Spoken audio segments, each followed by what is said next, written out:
Bicara tentang tawadhu belum selesai-selesai. Tawadhu, kata Imam Ibn Athaillah, ini lebih tinggi lagi tingkatnya. Kalau kemarin bicara tentang tawadhu, kenapa begini kayaknya? Kalau kemarin adalah laisal mutawadhi alladhi tawadha ra'a annahu fawqa ma shana'. Ada orang tawadhu tapi dia merasa lebih bagus dari yang lainnya. Ini tawadhu palsu dia. Kelihatannya wajahnya itu, kelihatannya kepalanya merunduk. Tapi merunduk ternyata diam-diam ngomong, di sini nggak ada orang yang tawadhu seperti saya. Nah, itu kan sombong dengan tawadhu. Tawadhu bisa jadi bahan untuk sombong. Gaya tawadhu. Gaya tawadhu untuk sombong. Lalu bagaimana sih tawadhu yang sesungguhnya? Nah, kemarin ini kan disebutkan juga, agar kamu bisa tawadhu itu kau renungi. Agar kamu tidak meremehkan orang lain, pikirlah tentang kekuranganmu. Mungkin saat itu kamu melihat orang lain ada kekurangan, sehingga kadang di saat kita melihat kekurangan orang lain tuh spontan kita tuh merendahkan dia, dan spontan kita merendahkan dia itu sebabnya karena kita tidak tahu bahwasanya kita juga bisa saja lebih buruk dari dia. Maka mencermati diri sampai dia menyadari bahwasanya dia tidak lebih bagus dari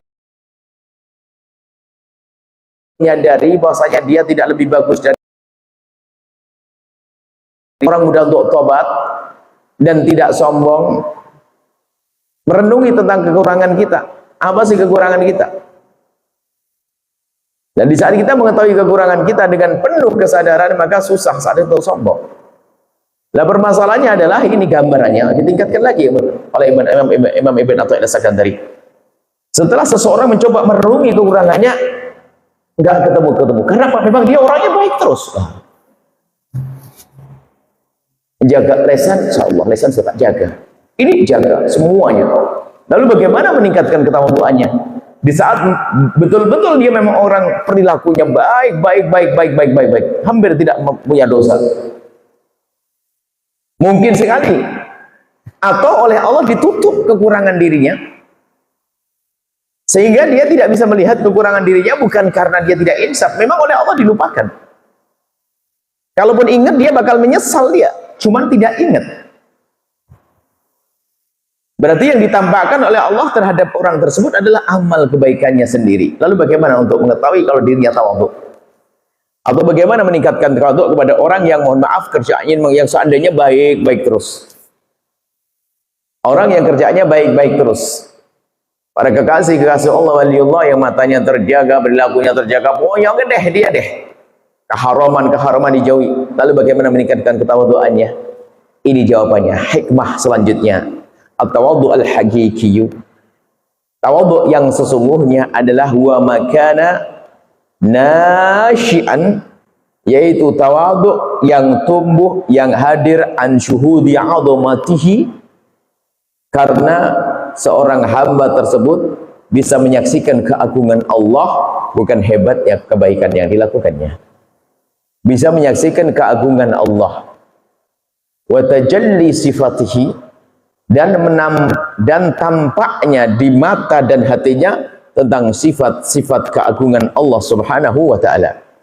Maka tawadhu di situ. Gambarannya begini. Orang melakukan ibadah dan secara perilaku dia bukan orang yang tampak tawadhu. Tidak pernah membusungkan dada dengan kebaikan yang ia lakukan. Tapi dia terus buat baik. Tapi diam-diam di balik kebaikan yang ia lakukan itu, di balik kebaikan yang ia lakukan ada tersirat kerinduan ingin dianggap bahwasanya dia itu memang di kampungnya orang baik, lintasan-lintasan halus. Bahkan mungkin dia berkata, saya akan pertahankan cara ini agar saya bisa menjadi contoh. Menjadi contoh itu kan sebetulnya kan antara ikhlas dan tidak ikhlas. Bisa saja menjadi contoh yang ikhlas, menjadi contoh yang tidak ikhlas. Tapi dia meningkatkan kualitas ibadahnya, ternyata diam-diam dia menanti sesuatu yang bakal terlihat, kemudian menjadi dia layak untuk diangkat dan dimuliakan dan disanjung. Biarpun dia sebetulnya tidak senang dengan sanjungan, akan tapi ternyata diam-diam dia. Ya, termasuk kalau bahasa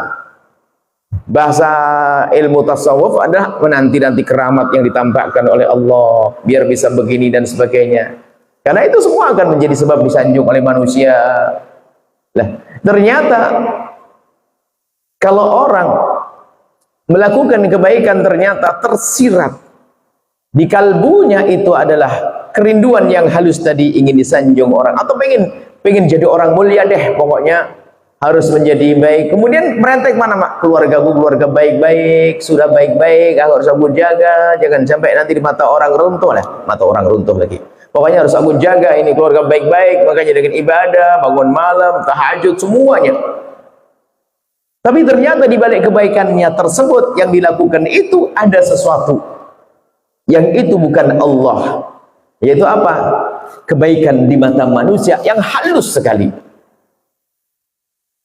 sehingga nasihatnya pun kadang begini bunyinya, nggak pantas keluarga kita tuh melakukan itu, atau nggak pantas kita sebagai keluarga begini lalu tidak tahajudan, nggak pantas, semuanya begitu, nggak layak kita.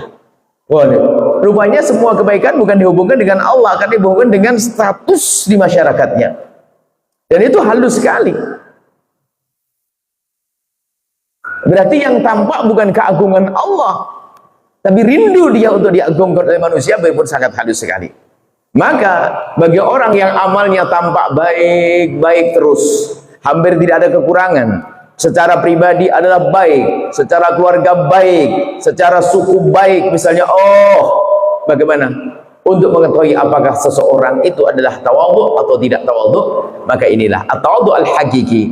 Tawadhu yang sesungguhnya adalah kalau seseorang tawadhu yang muncul dari kesadaran atau syuhud, menyaksikan dengan hati, dengan keyakinan tentang keagungan Allah Subhanahu wa ta'ala, maka muncullah orang di saat dia melakukan ibadah, sebanyak apapun ibadah yang ia lakukan, maka yang tampak adalah keagungan Allah. Sehingga muncullah dia syukur. Syukur ya Allah, sungguh aku tidak akan mampu sujud kecuali karena karuniamu ya Allah. Dia tidak akan, dia selalu bahasanya la haula wala quwwata illa billah, iyyaka na'budu wa iyyaka nasta'in.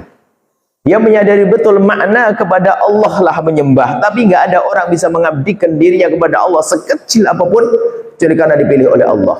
Maka yang ada dia tenggelam di dalam keagungan Allah, tenggelam dalam keagungan sifat Allah. Makanya martabat tertinggi seorang itu adalah di saat dia terus menjadikan dirinya tenggelam dalam keagungan sifat-sifat Allah, tentang keagungan Allah. Jadi yang tampak adalah kuasa Allah, kasih sayang Allah, dan dia masih bisa berjalan di atas rel syariah. Jadi dia mengerti bahasanya, aku bisa begini, Allah yang memberinya, aku bisa bukan baik Allah. Maka jika orang sudah bisa menyaksikan keagungan Allah dalam setiap langkah-langkahnya, hembusan nafasnya, maka dialah orang yang sudah maqam musyahadah, kenal Allah dengan sesungguhnya. Sehingga semakin beribadah, semakin dia kenal Allah Subhanahu wa ta'ala. Nah, ini maqam. Kemudian dia masih bisa menegakkan syariat. Inilah para kekasih Allah. Cuman ada orang yang tenggelam dalam keagungan sifat Allah, tapi dia lupa, atau dia terlena, bukan lupa, dia tidak bisa mengingat urusan syariat-syariat, tapi dia tidak ingin melanggarnya. Maka ada makom ini, makomnya orang yang disebut dengan istilah majdub. Orang majdub itu adalah orang dalam dunia perwalian, dalam tasawuf. Orang majdub itu adalah majdub, orang yang telah Allah berikan ke hatinya kecintaan kepada Allah sehingga dia lupa urusan dunia. Sehingga kalau dikasih duit pun adalah ya nggak ngerti itu duit, langsung diberikan atau dibagi. Nah, cuma Allah jadikan dia tidak sadar tentang hukum-hukum syariah zahir. Maka orang semacam ini kita bisa berhusnudzon bahwasanya dia adalah kekasih Allah, tapi kita tidak boleh belajar kepada orang yang semacam itu. Karena apa? Dari zahirnya adalah tampak orang tenggelam. Yang aneh adalah orang ngaku majnun begitu, tapi sama duit seneng, sama perempuan lirak-lirik. Lah ini ngaco, majnun palsu ini. Dia memang tenggelam dalam kecintaan kepada Allah. Kalau bahasa kasarnya, makomnya di dunia seperti makom orang gila, nggak ada hisab, karena dia tenggelam dalam kecintaan kepada Allah. Biarpun dia adalah punya makom tinggi, adalah makom ilah. Tapi yang lebih tinggi dari itu adalah orang yang tadi bisa makom musyahadah, tapi dia masih bisa menjalankan syariat-syariat, dia ngerti halal haram dan sebagainya, dia bisa mengajar dan dia bisa belajar. Itulah makom wilayah tertinggi, adalah wilayahnya para ulama-ulama. Nah, makanya jangan berguru dengan orang majtub. Anehnya hari ini santri pergi ke tempatnya satu orang, wah dia adalah wali majtub, mau belajar. Belajar apa sama wali majtub? Husnudzon wali majtub, bukan untuk belajar. Belajar itu orang berilmu, bukan untuk belajar, bukan untuk iktida, bukan untuk ditiru. Dan memang kita menemukan ada orang gak senang dunia, dia ingat Allah saja. Kalau sudah apa-apa nggak ingat, sama ini nggak ingat, tapi kalau untuk sholat ingat dia. Yang diingat hanya nama Allah, zikir sama waktu sholat. Selebihnya lupa semuanya. Fulus, dunia semuanya nggak. Nah itu majtub. Sholat toh. Selebihnya sudah. Ada orang semacam itu. Bahkan mungkin sholat pun nggak ingat dia. Tapi makomnya makom orang gila, nggak bisa dihisab dia. Baik, kita kembali bahwasanya di sini orang tawadhu yang sesungguhnya itu. Nah, makanya kita bicara tentang mengabdi kepada Allah yang sesungguhnya adalah kesadaran bahwa dia adalah seorang hamba.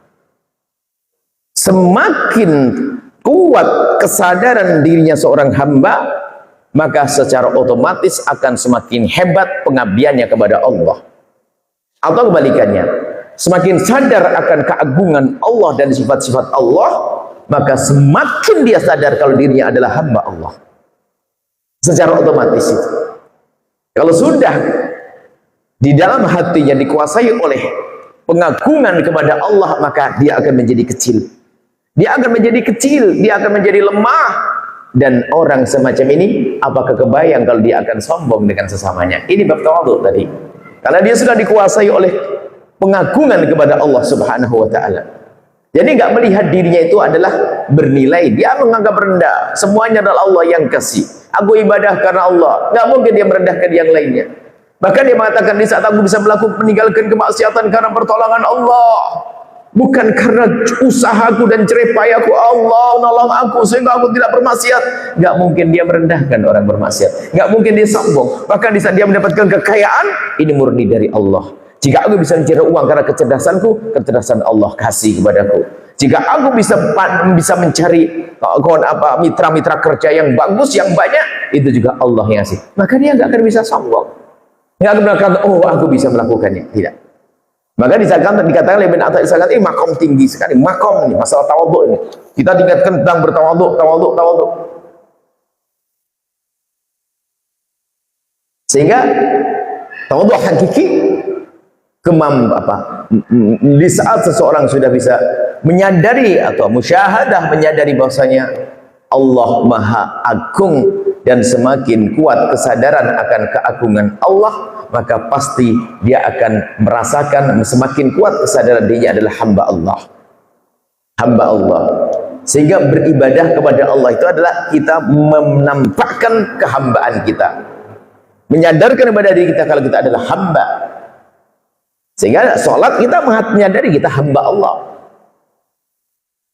Dan gelar yang paling harus kita sadari ini, sehingga baginda Nabi pun di saat diangkat oleh Allah dalam kemuliaan Isra Mi'raj, maka pun di saat itu gelarnya juga subhanalladzi asra bi 'abdi hamba. Sehingga ibadah itu adalah menghambakan diri. Dari kata abad, ibadah menghambakan diri, menyadari diri kita seorang hamba. Nah, ini kan tawadhu yang sesungguhnya. Nggak bisa mentang-mentang. Nggak bisa adigung, nggak bisa. Karena dia memang dia hamba, aku seorang hamba. Sehingga biarpun tidak ada hubungannya, jadi kesombongan tidak ada hubungannya dengan istana yang ia miliki. Tidak ada hubungannya dengan baju mewah yang ia pakai. mobil mewah, ada hubungannya dengan itu. Sehingga ada orang bertanya kepada Nabi, Nabi mengatakan tentang kesombongan, la yadkhulul jannah, orang tidak masuk surga, orang kalau dia mati kesombongan. Lalu ada ya Rasul, ya ar-rajul, seorang laki-laki yuhibbu, senang menggunakan baju yang bagus. Bagaimana? Orang senang pakai baju bagus, bukan saja baju, mungkin rumahnya tampak bagus, mungkin mobilnya tampak bagus. Bagaimana kalau ada orang pengen seperti itu? Ini tanyakan langsung di hadapan Nabi. Innallaha thayyib. Allah tuh maha bagus, senang yang bagus-bagus. Allah maha bagus, senang yang bagus-bagus. Hal yang bagus bukan dibenci oleh Allah. Tapi yang dibenci Allah kesombongan, yang dicabarkan Nabi, al-kibru, kata Nabi, bukan masalah orang pakai baju bagus. Bukan orang tidur di atas, bukan orang hidup di istana. Bukan orang hidup di satu rumah megah. Bukan orang hidup atau mengendarakan mobil mewah. Bukan kesombongan itu. Al-kibru adalah, sombong adalah batarul haqqi. Kalau orang menolak kebenaran. Diingatkan? Diingatkan, nggak terima. Berhujah, sombong.